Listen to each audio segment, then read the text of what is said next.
शहर की ताजा तरीन व खास खबरों के लिए अमरावती मंडल न्यूज चैनल को सब्सक्राइब करें तथा बेल आइकन को जरूर दबाएं।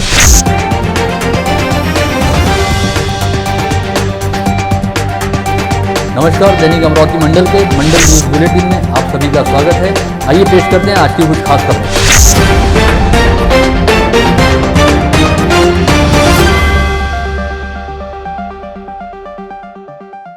जिले में एक बार फिर कोरोना वायरस का संक्रमण तेजी से फैलता हुआ दिखाई दे रहा है। विगत कुछ दिनों से रोजाना 100 से अधिक कोविड संक्रमित मरीज मिलने शुरू हुए हैं और बुधवार 3 फरवरी को कोरोना के 179 नए संक्रमित मरीज पाए गए।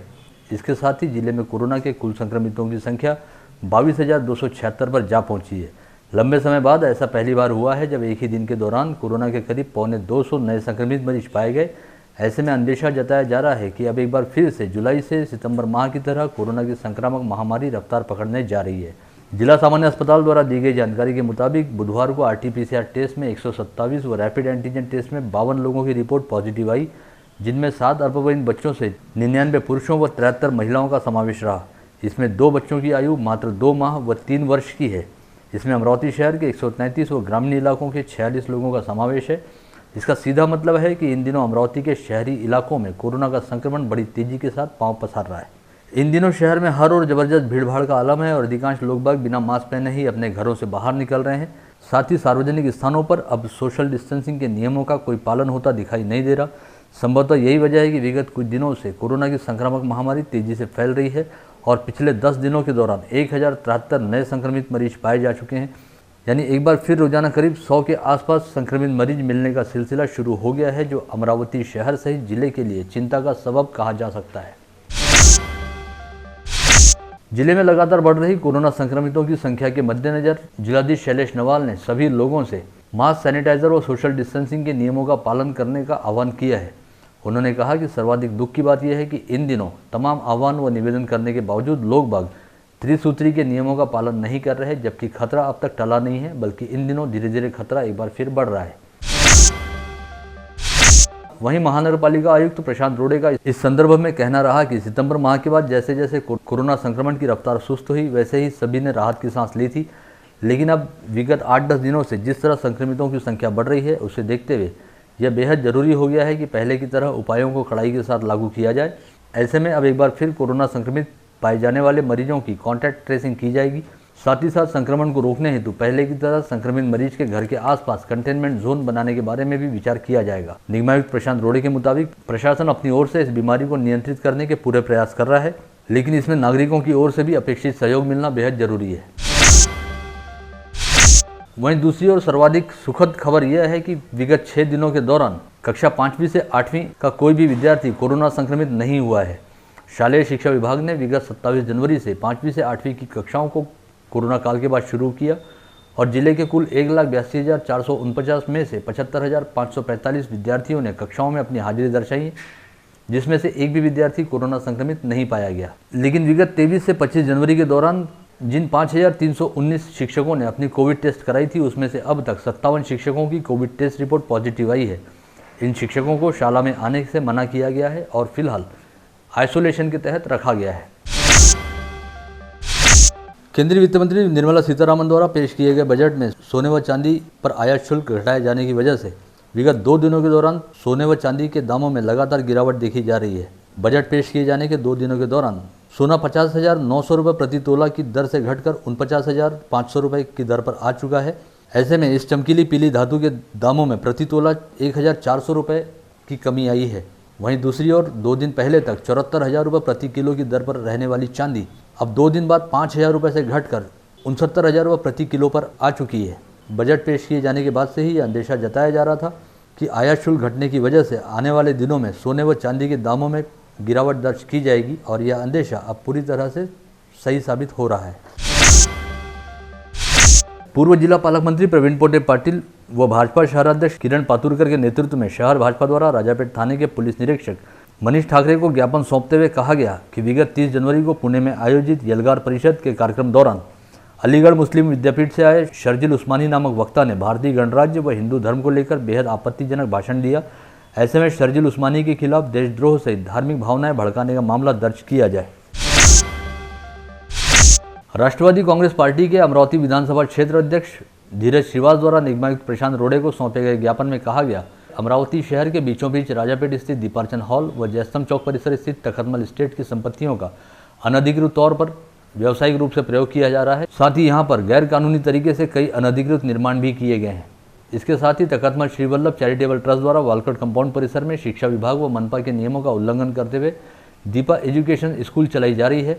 यह भी पूरी तरह से गैर कानूनी है। ऐसे में मनपा प्रशासन द्वारा इन तीनों स्थानों पर चल रही अनियमितता की सघन जांच करते हुए आवश्यक कार्रवाई की जानी चाहिए, अन्यथा राष्ट्रवादी कांग्रेस पार्टी की ओर से तीव्र आंदोलन छेड़ा जाएगा। वहीं इस संदर्भ में प्रतिक्रिया हेतु संपर्क किए जाने पर तखतमल श्री वल्लभ चैरिटेबल ट्रस्ट व श्री राम मंदिर ट्रस्ट के संचालक रंगनाथ चांडक ने कहा कि तखतमल श्री वल्लभ चैरिटेबल ट्रस्ट विगत लंबे समय से सामाजिक व धार्मिक कार्य करता आ रहा है, जिसके लिए ट्रस्ट अपनी संपत्तियों से होने वाली आय को ही खर्च करता है। ट्रस्ट द्वारा अपने सभी कार्य पूरी तरह से नियमों व कानूनों के दायरे में रहकर किए जाते हैं और कहीं पर भी किसी तरह की कोई अनियमितता नहीं की गई है। ग्रामीण क्षेत्रों की गौठान जमीनों का GIS आधारित सर्वेक्षण व भूमापन करने हेतु जमाबंदी आयुक्त व भारतीय सर्वेक्षण विभाग द्वारा अमरावती संभाग के अधिकारियों का प्रशिक्षण सत्र जिलाधीश कार्यालय स्थित नियोजन भवन में आयोजित किया गया था, जिसमें संभागीय राजस्व आयुक्त पीयूष सिंह तथा अमरावती के जिलाधीश शैलेश नवाल सहित संभाग में शामिल 5 जिलों के जिलाधीश, जिला परिषद मुख्य कार्यपालन अधिकारी, उपविभागीय अधिकारी व तहसीलदारों का मार्गदर्शन करते हुए राज्य के जमाबंदी आयुक्त व भूमि अभिलेख संचालक S चोकलिंगम ने कहा कि दिनों दिन होते शहरीकरण के चलते नए निर्माण होने वाले गांवठान में भू मालिकों के विवाद की वजह से फेरफार से संबंधित कई मामले लंबे समय तक प्रलंबित रहते हैं, जिसका स्थायी समाधान निकालने हेतु राज्य के सभी ग्रामीण क्षेत्रों की गौठान जमीनों का GIS आधारित सर्वेक्षण व भूमापन करने हेतु जमाबंदी आयुक्त व भारतीय सर्वेक्षण विभाग द्वारा संयुक्त रूप से प्रकल्प चलाया जाएगा, जिसकी सफलता के लिए राजस्व एवं भूमि अभिलेख विभागों को बेहद जिम्मेदारी से काम करने होंगे। जिलाधीश कार्यालय परिसर स्थित नियोजन भवन में आयोजित इस बैठक के चलते कलेक्ट्रेट के भीतर सरकारी अधिकारियों के वाहनों की जबरदस्त पार्किंग थी और गहमागहमी वाला माहौल था। ऐसे में यहां पर अतिरिक्त भीड़भाड़ को टालने हेतु जिलाधीश कार्यालय के मुख्य प्रवेश द्वार को पूरे दिन भर के लिए बंद रखा गया था। ऐसे में यहां पर अपने कामकाज के लिए आने वाले लोगों को जिलाधीश कार्यालय में प्रवेश करने हेतु जबरदस्त दिक्कतों का सामना करना पड़ा।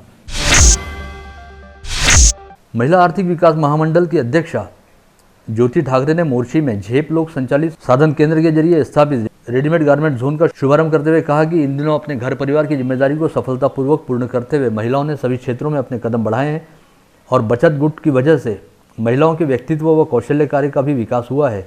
ऐसी महिलाओं ने स्थानीय चुनाव में सक्रिय होकर चुनाव जीता भी है, जिससे महिलाओं का अपने क्षेत्र की राजनीति में प्रभाव भी बढ़ा है।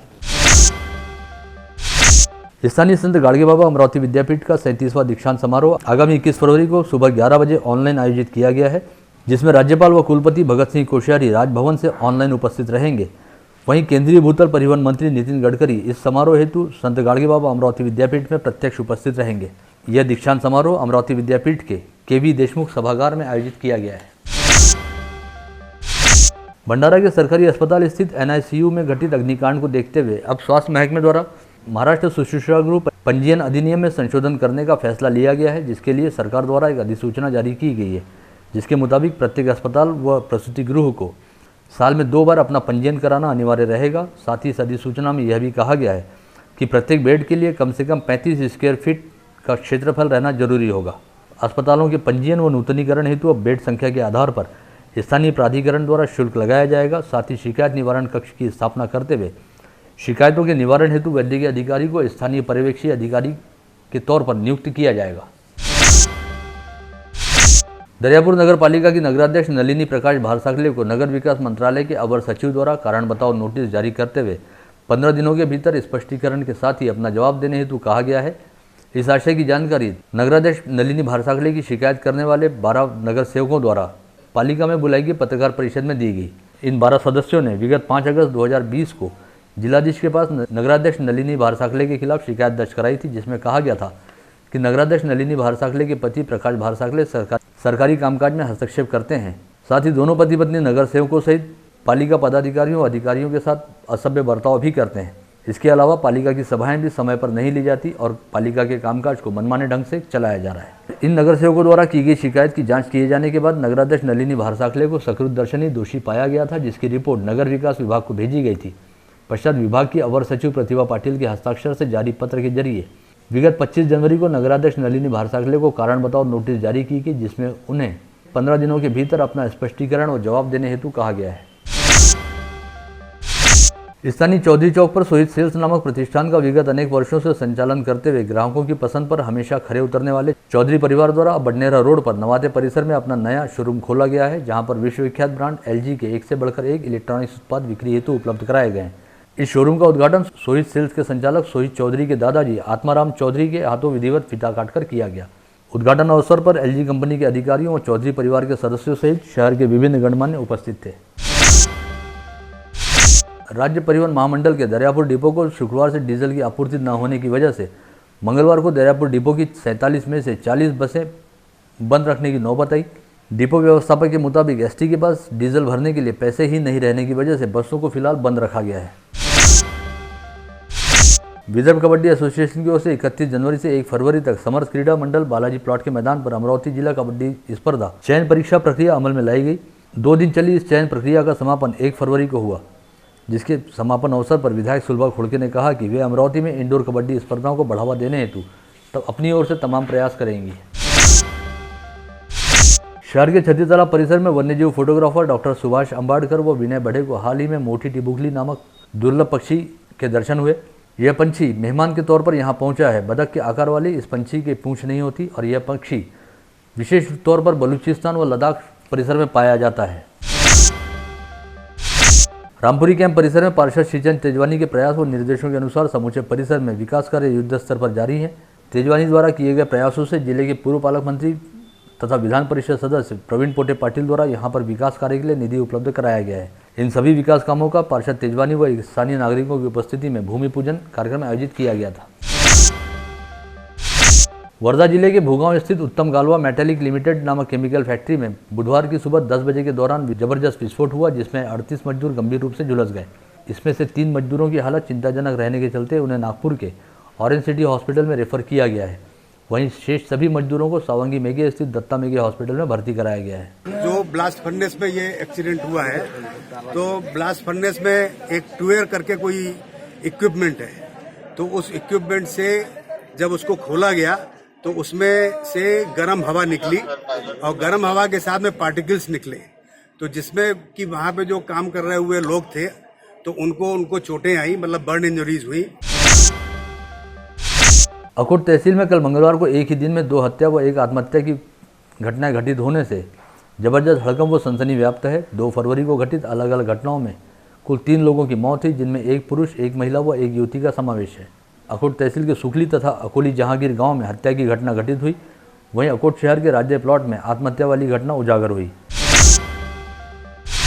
ग्रामीण पुलिस की अपराध शाखा ने बुधवार की सुबह तिवसा थानांतर्गत तलेगांव ठाकुर फाटे के पास अवैध रेत की ढुलाई कर रहे टिप्पर को पकड़कर वाहन चालक व क्लीनर पर कार्रवाई की। साथ ही उनके पास से 32 लाख रुपए कीमत का टिप्पर और 56,000 रुपये मूल्य की 8 ब्रास रेती बरामद की गई। ग्रामीण पुलिस की अपराध शाखा ने चांदूर बाजार पुलिस स्टेशन अंतर्गत कोंडवर्धा रोड पर शराब की अवैध तस्करी करने वाले शिराला निवासी 2 युवकों को गिरफ्तार कर उनके पास से 1,10,410 रुपये का माल जब्त किया है। इस समय आरोपियों का एक साथी घटनास्थल से फरार होने में कामयाब रहा। इसी के साथ आज का बुलेटिन यहीं समाप्त होता है। कल दोबारा आप सभी से मुलाकात होगी ऐसे ही कुछ खास खबरों को लेकर। तब तक के लिए नमस्कार।